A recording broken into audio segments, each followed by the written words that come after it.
नमस्कार दोस्तों, बात करने वाले हैं पटवारी के अंदर और वीडियो के अंदर और आरएस तीनों के अंदर प्राचीन भारत का जो सिलेबस है वो है आपके।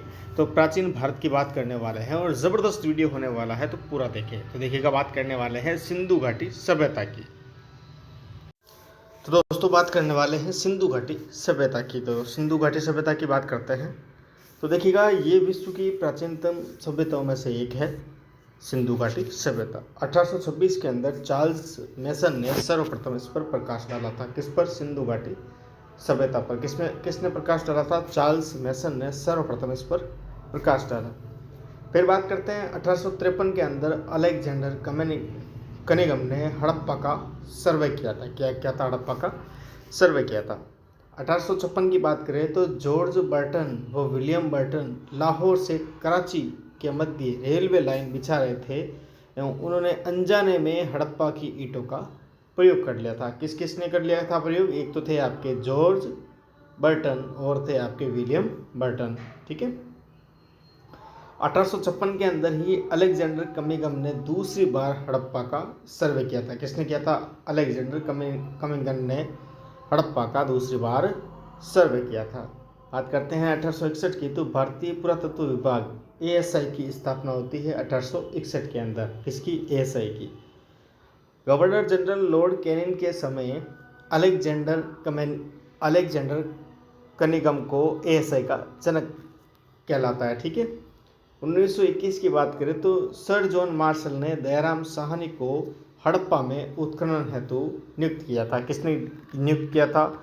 तो ध्यान रखना, हड़प्पा के अंदर उत्खनन के लिए जो नियुक्त करने वाले थे वो थे सर जॉन मार्शल। ठीक है। सर जॉन मार्शल ने किसको किया था? तो ध्यान रखना, दयाराम साहनी को किया था। तो दयाराम साहनी को क्या था? तो हड़प्पा उत्खनन करता कौन थे? दयाराम साहनी। चलेगा, आगे बात करते हैं दोस्तों। आगे बात करते हैं 1922 में सर जॉन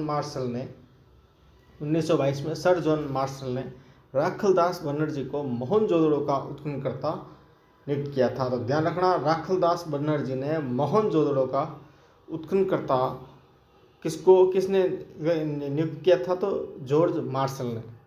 1921 की बात करें तो सर जॉन मार्शल ने सिंधु घाटी सभ्यता या हड़प्पा सभ्यता की घोषणा की थी। ध्यान रखना, 1924 के अंदर सर जॉन मार्शल ने सिंधु घाटी सभ्यता या हड़प्पा सभ्यता की क्या की थी? घोषणा की थी। आगे दोस्तों बात कर लेते हैं, इतिहासकार पिगट ने हड़प्पा एवं मोहनजोदड़ो को सिंधु घाटी सभ्यता की जुड़वा राजधानी कहा। तो किसने कहा था? ये ध्यान रखना है, किसने कहा था? ये आपके पिगट ने कहा था कि हड़प्पा और मोहनजोदड़ो को सिंधु घाटी सभ्यता की जुड़वा राजधानी किसने कहा था? पिगट ने कहा था। चलिएगा, आपको याद हो गया। चलो आगे चलते हैं। देखो, विस्तार से बात करें तो ये विश्व की सबसे बड़ी सभ्यता है। सिंधु घाटी सभ्यता विश्व की सबसे बड़ी सभ्यता है और ये लगभग 13 लाख किलोमीटर के अंदर फैली हुई है। ये भारत, पाकिस्तान, अफगानिस्तान तक फैली हुई है। कौन सी? सिंधु घाटी सभ्यता। ये त्रिभुजाकार सभ्यता है और ये ध्यान रखना, सबसे इम्पोर्टेंट पूछा जाता है कि सिंधु घाटी सभ्यता कांस्य युगीन सभ्यता है। कैसी सभ्यता है? कांस्य युगीन सभ्यता है। कौन सी? सिंधु घाटी सभ्यता। चलेगा, आगे बात करते हैं। तो सिंधु घाटी सभ्यता कहाँ से कहाँ तक फैली है वो भी मैं आपको बता देता हूँ। अगर उत्तर में बात करें तो मांडा कश्मीर चिनाब नदी तक, दक्षिण में देमाबाद महाराष्ट्र परबरा नदी तक, और इधर यूपी साइड बात करें पूर्व में तो आलमगीर यूपी हिंडन नदी तक, और ये दक्षिण की बात, ये पश्चिम की बात करें दास्क नदी, सुत्का गेडोर, बलूचिस्तान, ये पाकिस्तान के अंदर है बलूचिस्तान। तो यहाँ तक फैली है ये सिंधु घाटी सभ्यता। ठीक है। तो ये देखो, आपको ध्यान रखना है, तो मांडा कश्मीर चिनाब नदी और दक्षिण में देमाबाद महाराष्ट्र परबरा नदी, इधर आलमगीर जो कि यूपी के अंदर है हिंडन नदी, और इधर आपके सुत्का गेडोर दास्क नदी बलूचिस्तान। बस ध्यान हो गया। पश्चिम में ये, पूर्व में ये, उत्तर में ये, दक्षिण में। ठीक है। चलो दोस्तों, आगे बात कर लेते हैं। देखो, काल का निर्धारण कर लेते हैं। तो काल, समय का निर्धारण C यानी कार्बन 14 पद्धति से किया जाता है, ये सभी को पता है। ठीक है। C14 से समय का निर्धारण किया जाता है। तो 2600 से 900 BC नई NCERT के अनुसार है। ठीक है। और 2350 से 1750 ये पुरानी NCERT के अनुसार है। और फिर 3250 से 2750 ये सारगोन अभिलेख के अनुसार है, मध्य एशिया। चलिए, अब बात स्थल की करते हैं। तो देखो, हड़प्पा सभ्यता स्थिति मोंटगोमरी जिला, ये आपके पाकिस्तान के अंदर है। ठीक है, पीबी पंजाब पाकिस्तान के अंदर है मोंटगोमरी जिला। ये देखो बात करें वर्तमान में साहिवाल जिले में है, रावी नदी के तट पर है आपके ये कौन, ये मोहनजोदड़ो। उत्खननकर्ता दयाराम साहनी, अभी हमने बात की थी जॉर्ज मार्शल ने किसको नियुक्त किया था उत्खननकर्ता के लिए, हड़प्पा के लिए, तो वो दयाराम साहनी को किया था, ये हमने अभी बात कर ली थी। ठीक है, बात करें 837 कब्रिस्तान, यहाँ से क्या क्या मिले हैं वो भी हम बात कर लेते हैं। यहाँ से विदेशी की कब्र मिली है हड़प्पा से, इक्का गाड़ी मिली है, संगार पेटिका मिलेगी, ये हड़प्पा की बात हो रही है। ठीक है, स्वास्तिक का निशान हड़प्पा से मिला है। और ध्यान रखना ये नदी के तट पर 12 अन्नागार मिलते हैं जो कि 2 लाइनों में है। कितने लाइनों में है? 2 लाइनों में है। पास में ही अनाज साफ करने का चबूतरा मिलता है और पास में ही श्रमिक आवास भी मिलते हैं।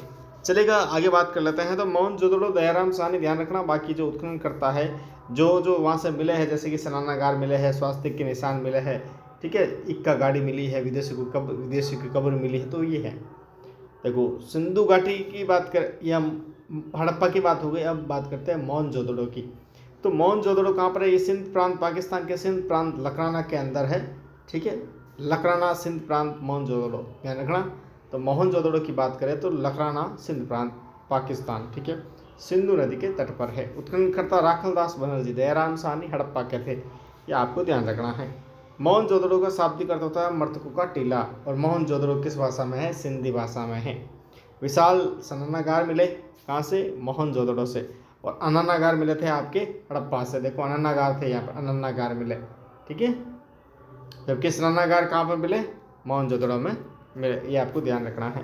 आकार की बात करें तो आकार भी पूछ लेता है, तो ये 39 × 23 × 8 फीट।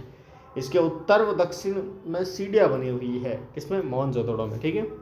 इसमें बिटुमिनस का लेप किया गया है, किसका? बिटुमिनस का लेप किया गया है। इसके उत्तर दिशा में 6 वस्त्र बदलने की कक्ष है। आगे बात करते हैं दोस्तों। देखो 3 तरफ बरामदे हैं और बरामदे के पीछे कई कक्ष बने हुए हैं। जलापूर्ति हेतु कुआं भी बना हुआ है और सीढ़ियों के साक्ष्य भी मिलते हैं। प्रथम तल पर संभवतः पुरोहित रहते होंगे, ऐसी बात कही गई है। संभवतः यहाँ धार्मिक अनुष्ठानों का आयोजन किया जाता रहा होगा। सर जॉन मार्शल ने इसे तात्कालिक समय की आश्चर्यजनक इमारत कहा, किसको? मोहनजोदड़ो को, ठीक है। आगे बात करते हैं विशाल अन्नागार, वहाँ पर 12 अन्नागार थे, किसमें? हड़प्पा में, ठीक है। दयाराम साहनी उत्खननकर्ता, इसमें राखलदास बनर्जी, ठीक है। महाविद्यालय के साक्ष्य मिले हैं, सूती कपड़े के साक्ष्य मिले हैं, हाथी का कपालखंड भी मिला है और नर्तकी की मूर्ति जो धातु की बनी हुई है, यह नग्न है, ध्यान रखना, धातु की नर्तकी मूर्ति बनी हुई है जो कि नग्न है। इसने एक हाथ में चूड़ियाँ पहन रखी है। बात करते हैं पुरोहित राजा की मूर्ति जो ध्यान की अवस्था में है, किसमें? मोहनजोदड़ो में। इसने शॉल ओढ़ रखी है जिस पर कसीदाकारी का कार्य किया गया है और यहाँ से मेसोपोटामिया की मोहर मिलती है, कहाँ से? मोहनजोदड़ो से। चलेगा दोस्तों, आगे बढ़ते हैं। फिर आता है लोथल। लोथल कहाँ है? सभी को पता है, ये गुजरात के अंदर है। लोथल की स्थिति गुजरात के अंदर है, भोगवा नदी के किनारे। किस नदी के किनारे? भोगवा नदी के किनारे। तो याद हो जाएगा, बिल्कुल वेरी वेरी इंपॉर्टेंट है, अगर आप ध्यान से पढ़ोगे तो आपको मज़ा आ जाएगा। तो लोथल वर्तमान स्थिति कहाँ है? गुजरात के अंदर है, भोगवा नदी के तट पर है। लोथल के उत्खनन करता है SR राव, रंगनाथ राव। तो तीनों हमने बात की थी, तो दयाराम साहनी हड़प्पा, राखलदास बनर्जी मोहनजोदड़ो और रंगनाथ राव किसके हैं? आपके लोथल के हैं, ठीक है। रंगनाथ राव लोथल के हैं। दयाराम साहनी किसके हैं? दयाराम साहनी आपके हड़प्पा के हैं। राखलदास बनर्जी मोहनजोदड़ो के हैं, ठीक है। चलो लोथल के बारे में थोड़ा जान लेते हैं। ये एक व्यापारिक नगर था, यहाँ से गोदी वड़ा मिलता है। ये सिंधु घाटी सभ्यता की सबसे बड़ी करती है। मन के बैंड बनने का एक कारखाना है जो कि कहाँ से मिले? एक ध्यान रखना, चावल के साक्ष्य मोहनजोदड़ो और हड़प्पा में नहीं थे परंतु लोथल के अंदर थे। तो चावल के साक्ष्य कई बार क्वेश्चन पूछता है कि चावल के साक्ष्य कहाँ पर मिले? तो लोथल गुजरात के अंदर मिले, ये आपको ध्यान रखना है। देखो फारस की मोहर की बात करते हैं तो फारस की मोहर जो कि गोलाकार होती है, बटन नुमा होती है, कहाँ पर मिली? ये भी आपके कहाँ से मिली? लोथल से मिली। घोड़े की मण मूर्तियों की बात करें तो घोड़े की मण मूर्तियाँ भी कहाँ से मिली? आपके लोथल गुजरात से मिली। और चक्की के 2 पार्ट मिले, चक्की के 2 पार्ट मिले लोथल में मिले हुए। घरों के दरवाजे मुख्य मार्ग पर खुलते हैं, एकमात्र घरों के दरवाजे मुख्य मार्ग पर खुलते हैं। जैसे यहाँ पर खुलते थे घरों के दरवाजे, ये घर होते थे, ये मुख्य मार्ग है, यहाँ पर खुलते थे ऐसे, ठीक है, ये ऐसे घर होते थे। तो ये केवल कहाँ खुलते भाई? लोथल गुजरात के अंदर खुलते थे। चलो भाई, लोथल और धोलावीरा दोनों ही गुजरात के अंदर है। तो दोस्तों आगे बढ़ते हैं हम धोलावीरा की ओर। धोलावीरा की स्थिति कहाँ है? गुजरात में। उत्खननकर्ता रविंद्र सिंह बिष्ट। तो देखो, रंगनाथ जी आपके लोथल के हैं, दयाराम साहनी आपके हड़प्पा के हैं, राखलदास बनर्जी आपके मोहनजोदड़ो के हैं, और रविंद्र सिंह जी आपके धोलावीरा के हैं। याद हो गया? चलेगा। ये शहर किसी नदी के किनारे स्थित नहीं है, सबसे बड़ी बात। बाकी सभी नदी के किनारे हैं, एकमात्र धोलावीरा है जो गुजरात के अंदर है, वो किसी भी नदी के किनारे नहीं है। ये शहर 3 भागों में विभाजित है, पूर्व, मध्य और पश्चिम। तो धोलावीरा 3 भागों में विभाजित है। कौन कौन से भाग हो गए? एक तो पूर्व की ओर हो गया, ये पूर्व हो गया, फिर मध्य हो गया और पश्चिम हो गया। तो ऐसे लाइन याद रखो, पूर्व, मध्य, पश्चिम। चलो भाई, यहाँ से भाई 16 जलाशय। चावल की बात करें तो लोथल गुजरात, ध्यान रखना भाई। यहाँ से देखो 16 जलाशय मिलते हैं। तो जलाशय, एक अनन्नागार मिले थे आपके हड़प्पा में, ठीक है, सनन्नागार फिर मिल गए थे आपके मोहनजोदड़ो में, ऐसे आपको ध्यान रखना है। स्टेडियम के साक्ष्य मिले वही धोलावीरा में आपके, तो स्टेडियम के साक्ष्य मिले धोलावीरा में। और सूचना पत्र जो कि पुलिस युक्त होता है, ये भी आपके धोलावीरा में मिले। अब चुनुहुंदड़ो इसके बारे में पूछते हैं, ये आपके कहाँ पर है भाई? ये सिंधु घाटी सभ्यता, ये इनकी स्थिति है भाई आपके पाकिस्तान के सिंध प्रांत में, ठीक है, पाकिस्तान के सिंध प्रांत में है। और चुनुंदड़ो के उत्खननकर्ता थे NG मजूमदार, तो याद हो जाएगा। तो चुनुंदड़ो के जो स्थिति है सिंध प्रांत पाकिस्तान में है, उत्खननकर्ता NG मजूमदार है। इनकी हत्या डाकुओं ने कर दी थी। साहब, मजूमदार जी की हत्या किसने कर दी थी? डाकुओं ने कर दी थी, ठीक है, चलेगा। आगे बात करते हैं। तो NG मजूमदार चुनुंदड़ो के उत्खनन करता है। देखो भाई, चुनुंदड़ो जो कि पाकिस्तान के अंदर है, ये एक औद्योगिक नगरी थी। मनके बनाने के कारखाने थे, पीछे भी आ रखा है मनके बनाने के लिए। कुत्ते द्वारा बिल्ली का पीछा करने के साक्ष्य, ये इंपॉर्टेंट है। तो कुत्ते द्वारा बिल्ली का पीछा चुनुंदड़ो करेंगे। कौन करेंगे? चुनुंदड़ो। तो कुत्ता बिल्ली को चुन चुन के मारता है, इसलिए चुनुंदड़ो, याद हो जाएगा। अब आता है भाई सुरकोटड़ा या सुरकोटड़ा। सुरकोटड़ा, लोथल और धोलावीरा तीनों ही गुजरात में है, याद हो जाएगा। सुरकोटड़ा, लोथल और धोलावीरा तीनों ही गुजरात में। तो स्थिति गुजरात में है भाई। यहाँ से ध्यान रखना, घोड़े की हड्डियाँ मिली। कहाँ से? सुरकोटड़ा से घोड़े की हड्डियाँ मिली, ठीक है। सिंधु घाटी सभ्यता के लोगों को घोड़े का ज्ञान नहीं था। सिंधु घाटी सभ्यता के लोगों को किसका ज्ञान नहीं था? घोड़े का ज्ञान नहीं था। चलो, तो किसका ज्ञान था? अब आता है कुणाल HR, हरियाणा में है, चांदी के 2 मुकुट मिले। चलो आगे बढ़ते हैं। देवाबाद जो कि महाराष्ट्र के अंदर है, धातु के रत्न मिले, सबसे दक्षिण में है भाई देवाबाद, ठीक है। फिर रोजदी, ये गुजरात के अंदर है, तो रोजदी गुजरात के अंदर है, तो गुजरात में लोथल आ गया आपके, धोलावीरा आ गया। और हमने बात और किसकी कर ली थी अभी? यहाँ एक सुरकोटड़ा, धोलावीरा, लोथल, और ये और आ गया आपके रोजदी। ये सारे के सारे गुजरात के हैं। तो रोजदी से भाई हाथी के साक्ष्य मिले। रोजदी से क्या मिले भाई? हाथी के साक्ष्य मिले। चलो भाई आगे बात करते हैं। रोपड़ PV पंजाब। रोपड़ पंजाब, तो रोपड़ से मिले हैं भाई मनुष्य के साथ कुत्ते के दफनाने के साक्ष्य रोपड़ से मिला है। कालीबंगा की बात करते हैं। तो कालीबंगा एक खोपड़ी जिसमें 6 छेद किए गए हैं, अर्थात इन लोगों को शल्य चिकित्सा का ज्ञान था। कालीबंगा में इस बात का प्रूफ है कि एक खोपड़ी मिली जिसमें 6 छेद किए हुए हैं, अर्थात इन लोगों को शल्य चिकित्सा का क्या था भाई? ज्ञान था। कि भाई यहाँ भाई ये जो कालीबंगा के जो लोग थे ना, तो वास्तव में वो क्या थे? शल्य चिकित्सा के थे भाई। अब देखो बात करते हैं नगर नियोजन की बात करें। तो नगर नियोजन की बात करें तो ये विश्व की प्रथम नगरीय सभ्यता थी। कौन सी नगरीय सभ्यता की बात हो रही है यहाँ पर? ये कालीबंगा, ठीक है, सिंधु घाटी सभ्यता की बात हो रही है यहाँ पर।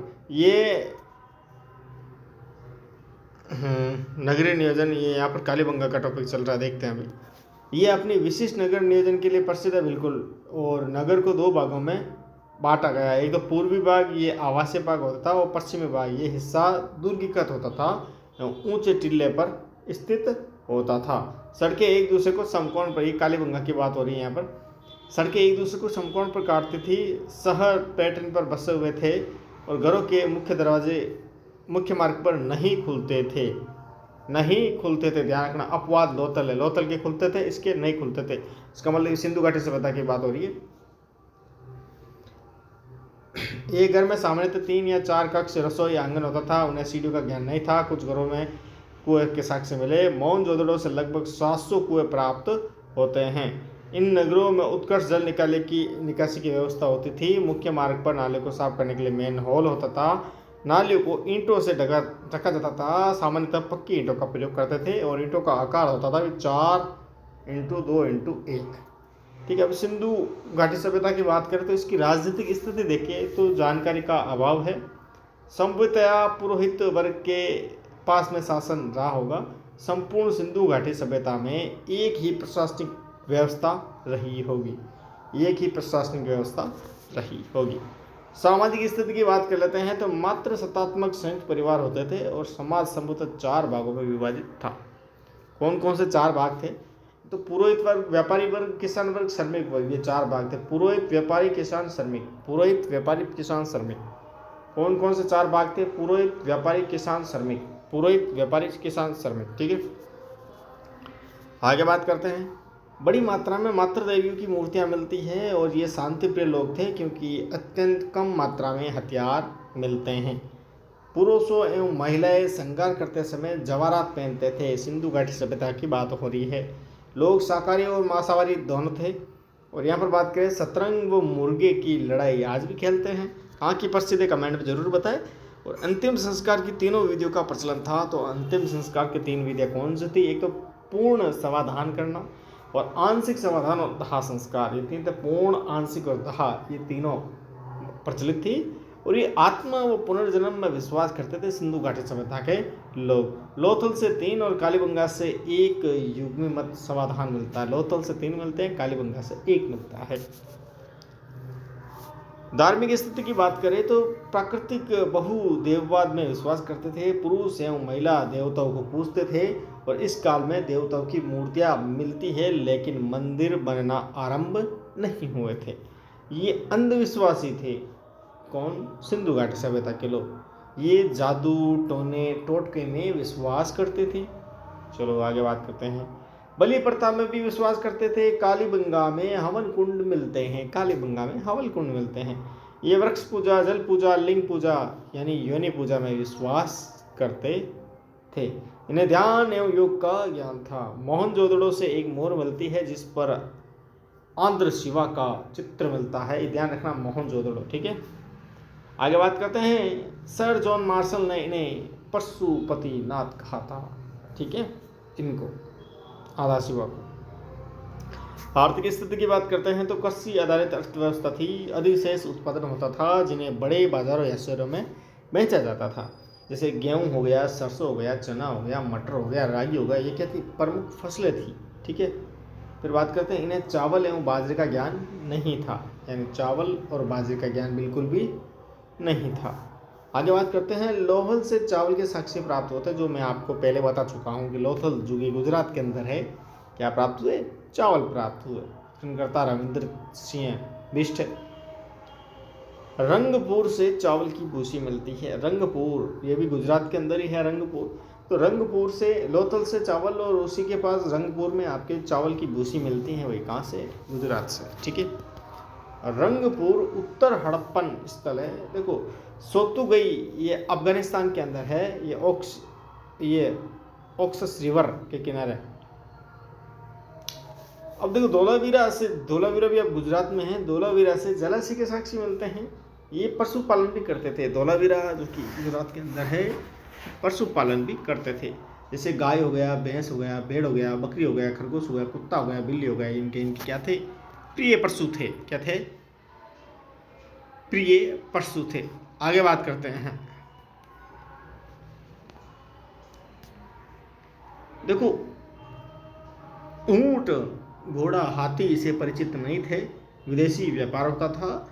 फिर सारगोन अभिलेख में सिंधु घाटी सभ्यता को मेहुला मेलुहा कहा गया। यानी सारगोन अभिलेख में सिंधु घाटी सभ्यता को मेलुहा कहा गया। क्या कहा गया? मेलुहा कहा गया। मेलुहा नाविकों का देश होता है। मेलुहा क्या होता है? नाविकों का देश होता है। मेलुहा, मेलुहा यानी मोर के, मेलुहा हाजा यानी मोर के लिए प्रयुक्त, के लिए पक्षी के लिए प्रयुक्त होता है मेलुहा। ठीक है। सारगोन अभिलेख में कपास को सिंडन कहा गया है। किस अभिलेख में? सारगोन अभिलेख में कपास को सिंडन कहा गया है। सिंडन कहा गया है। किस अभिलेख में? सारगोन अभिलेख में। कपास की विश्व में प्रथम खेती भारत में हुई थी। वाह भाई। दिलमून यानी बहरीन व अखन ओमान मध्यस्थ का कार्य करते थे। मुद्रा व्यवस्था का प्रचलन नहीं था। ध्यान रखिए, मुद्रा व्यवस्था का प्रचलन बिल्कुल नहीं था। वस्तु विनिमय होता था, बिल्कुल वस्तु का विनिमय करते थे। सोने व चांदी का प्रयोग करते थे, ये तो सही है। लोहे से परिचित नहीं थे, तो सिंधु घाटी सभ्यता के लोग लोहे से परिचित नहीं थे, परंतु कांस्य युगीन सभ्यता थी, ये ध्यान रखना। ठीक है। देखो, लोहे से परिचित नहीं थे, तांबा प्लस्टीन से बनता है कांस्य, इससे परिचित थे। बालाकोट ये पाकिस्तान से शंख उद्योग के अवशेष मिलते हैं। बालाकोट पाकिस्तान से शंख के अवशेष मिलते हैं। चलो भाई आगे बात करते हैं। लिपि की बात करें तो देखो, इन्हें लिपि का ज्ञान था। सिंधु घाटी सभ्यता के लोगों को लिपि का ज्ञान था, और इनकी लिपि थी भाव चित्रात्मक लिपि। सिंधु घाटी सभ्यता के लोगों की लिपि थी भाव चित्रात्मक। हो जाएगा यार, बिल्कुल। तो इनकी लिपि थी भाव चित्रात्मक लिपि। इन्हें लिपि का ज्ञान था। ये लिपि थी आपकी भाव चित्रात्मक लिपि, और ये दाएं से बाईं ओर लिखी जाती थी। दाएं से बाईं ओर, हम ऐसे लिखते हैं, ये ऐसे लिखते थे। ठीक है, दाएं से बाईं ओर लिखी जाती थी। इसे गोमूत्राक्षर लिपि भी कहा जाता है। तो बिल्कुल, गोमूत्राक्षर लिपि भाव चित्रात्मक लिपि को कहते हैं। दाएं से बाएं चलती है, भाव चित्रात्मक है, और गोमूत्राक्षर भी कहा जाता है। इसमें 375 से 400 भाव मिलते हैं। ठीक है, 375 से 400 भाव मिलते हैं। इसे अभी तक पढ़ा नहीं गया है। फिर बात करते हैं दोस्तों मूर्तियाँ एवं मोहरे। सिंधु घाटी सभ्यता की बात चल रही है, मूर्तियाँ एवं मोहरे की बात करते हैं। यहाँ से 3 तरह की मूर्तियाँ मिलती है, धातु की, पत्थर की, मिट्टी की। मिट्टी की होती है टेराकोटा। ठीक है, टेराकोटा कहाँ है वो आपको बताना है, राजस्थान के अंदर। ठीक है, धातु, पत्थर और मिट्टी, टेराकोटा। ठीक है, आगे बात करते हैं दोस्तों। मोहनजोदड़ो से नर्तकी की मूर्ति मिली, वो धातु की थी। ठीक है, और देमाबाद से धातु का रथ मिला, जो कि महाराष्ट्र के अंदर है। मोहनजोदड़ो पत्थर की पुरोहित राजा की मूर्ति मिली। पुरोहितों की मूर्ति मोहनजोदड़ो में मिली, ये पूछते हैं। टेराकोटा की मातृ देवी की मूर्तियाँ मिली। ज़्यादातर मोहरे सेल खड़ी की बनी हुई है, ये भी पूछते हैं। तो ज़्यादातर मोहरें होती हैं वो किसकी बनी हुई है? सेल खड़ी की बनी हुई है। तो ज़्यादातर मोहरें सेल खड़ी की बनी हुई है, और ज़्यादातर मोहरें चौकोर हुआ करती थी, ऐसा चौकोर हुआ करती थी। ठीक है, आगे बात कर लेते हैं। मोहरे वस्तु की गुणवत्ता एवं व्यक्ति की पहचान की द्योतक होती थी। मोहरों पर एक संगी सबसे ज़्यादा। मोहनजोदड़ो वो हड़प्पा से बड़ी मात्रा में मोहरें प्राप्त होती है, और मोहरें किस प्रकार प्राप्त होती है वो भी जान लेते हैं। कुबड़वाड़ा सांड की। फिर बात करते हैं सिंधु घाटी सभ्यता के पतन का कारण क्या था, ये भी पूछते हैं। तो क्या था कारण, बात करते हैं दोस्तों। सिंधु घाटी सभ्यता के पतन का कारण था गार्डन चाइल्ड व मार्टिमर व्हीलर के अनुसार आर्यों का आक्रमण। गार्डन चाइल्ड व मार्टिमर व्हीलर के अनुसार आर्यों का आक्रमण था इसका कारण। SR Rao, sir John Marshall और मेकी के अनुसार बाढ़ उसका कारण था। फिर सर जॉन मार्शल के अनुसार प्रशासनिक शिथिलता। एक तो प्रशासनिक शिथिलता थी जिस वजह से सिंधु घाटी के पतन का कारण। अम्लन घोष के अनुसार है भी जलवायु परिवर्तन इसका मेन कारण रहा। ये सारे के सारे ध्यान रखना है आपको। और UR कैनेडी के अनुसार प्राकृतिक आपदा। और फिर माधव स्वरूप वत्स के अनुसार नदियों ने अपना रुख बदल दिया था। ये था सिंधु घाटी के पतन का कारण। देखो निष्कर्ष क्या है, इतनी विशाल सभ्यता के पतन के लिए बहुत सारे कारण जिम्मेदार या उत्तरदायी रहे होंगे। यानी निष्कर्ष कहता है कि इतनी विशाल सभ्यता के पतन के लिए बहुत सारे कारण जिम्मेदार रहे होंगे। आगे बात कर लेते हैं दोस्तों कालीबंगा, राखीगढ़ी जो कि हरियाणा में है, धोलावीरा गुजरात में है, ये पूर्व हड़प्पा कालीन स्थल है। रंगपुर और रोजदी ये भी आपके गुजरात में ही है। ये रंगपुर आपके इधर राजस्थान में आ गया, अभी पढ़ा हमने। रंगपुर तो आपके गुजरात में ही है। उत्तर हड़प्पाकालीन स्थल हो गए आपके ये रंगपुर और रोजदी। आगे बात करते हैं दोस्तों वैदिक काल। तो हमने प्राचीन काल की बात कर ली है। तो प्राचीन काल के अंदर हमने सिंधु घाटी सभ्यता के अंदर बात की थी, जिसके अंदर हमने हड़प्पा, मोहनजोदड़ो, धोलावीरा, ठीक है, इनके बारे में, सबके बारे में चर्चा की। तो वीडियो कैसा लगा कमेंट जरूर करें। तो ये था आपके सिंधु घाटी सभ्यता। अगले वीडियो में पढ़ेंगे वैदिक काल। ठीक है, चलेगा, धन्यवाद।